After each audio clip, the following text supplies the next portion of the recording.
सलमान खान هم اخر د انډیا د سټوډنټس په حق کې ټویټ کړی دی. د انډیا د سټوډنټس په حق کې یو ډېر ښکلی بیان جاری کړی دی. تاسو له دې معلومه وي چې انډیا کې سټوډنټس یو احتجاج شروع کړی دی، یو ډېر غټ احتجاج شروع کړی دی. د انډیا چې کوم نوې کل دی هغه د انډیا چې کوم تعلیمي نظام دی هغې نه خوشحاله نه دي.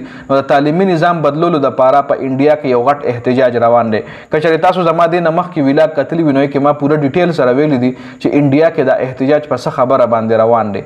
تاسو کتلی هم شئ، خو په دې ویډیو کې به د نظر لږ هایلایټ کما سیریز نه احتجاج په دې خبره باندې روان دی. د کرکټ خبرې کوو نو خو خولې لمې سیریز راغوجي. احتجاج په دې خبره باندې روان دی چې په انډیا کې یو ایجوکیشن اداره ده چې نوم یې نیټ دی، لکه څنګه چې په پاکستان کې ایټا دی. ایټا ټیسټ چې ته پاس کې نو ته به انجینرینګ یا میډیکل ته ایلیجیبل شي. نو دغه رنګ انډیا کې نیټ اداره ده چې هغه دغه ټیسټ اخلي د 1,20,000 کورسو دپاره، د 1,20,000 سیټونو دپاره. هغه د 10 لکو کسانو ټیسټ اخلي هر کال. 10 لکه سټوډنټس دې دپاره اپلای کوي او سلیکټ کېږي، پکې صرف 1,20,000.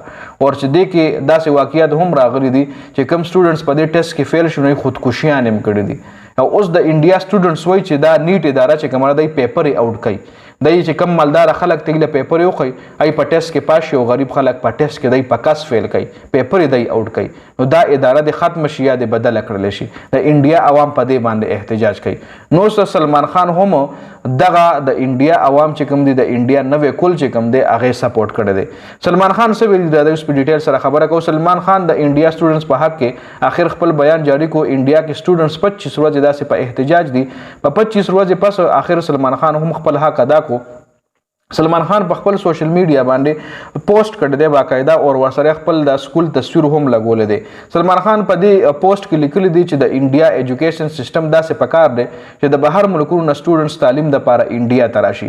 سلمان خان لیکلی دی سټوډنټس پر امن موومنټ کولو، پر امن احتجاج کولو چې په هغې کې د وایلنټ ښکار شو سټوډنټ. او په دې کې په دې زه ډېر زیات خفه شوم چې سټوډنټ سره پکې جنګ جګړې هم شوي دي.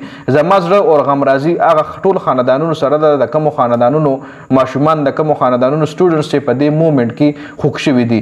انډیا کې پیپر لیک یو ډېره سیریس ایشو ده، او زه په دې ډېر خوشحاله شوم چې د انډیا سټوډنټس یو بهتر ایجوکیشن دپاره رایوځای شوي دي. او د هغې مطلب پیرنټس چې کوم دی هغوی هم د انډیا د دغې سټوډنټس پیرنټس هم د خپلو ماشومانو سپورټ کوي. په دې ډېر زیات زه خوشحاله یم. دا سلمان خان وایي جي. سلمان خان مزید ویلي دي او د هغې مطلب د دې چې کوم مطلب د انډیا کې چې کومه د نیټ اداره ده نو دا کرپټ ته د دې خلاف د سټوډنټس راووتل.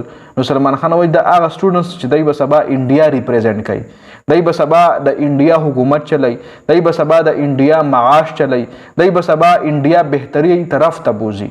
نو دا هغه سټوډنټس چې په دې زه خوشحال شوم چې دوی خپل ایجوکیشن سیستم ټیک کولو دپاره دا احتجاج شروع کړی دی. دا سټوډنټس او د ایجوکیشن سیستم دا مسله سیاسي هایجیک کړې ده، لکه سیاست هم په دې کې انوالومنټ کړی دی. خو زموږ د ملک سټوډنټس زبردست مقابله کړې ده. سلمان خان وایي حکومت ته پکار دی چې د انډیا ایجوکیشن سیستم مزید سټرانګ کړي.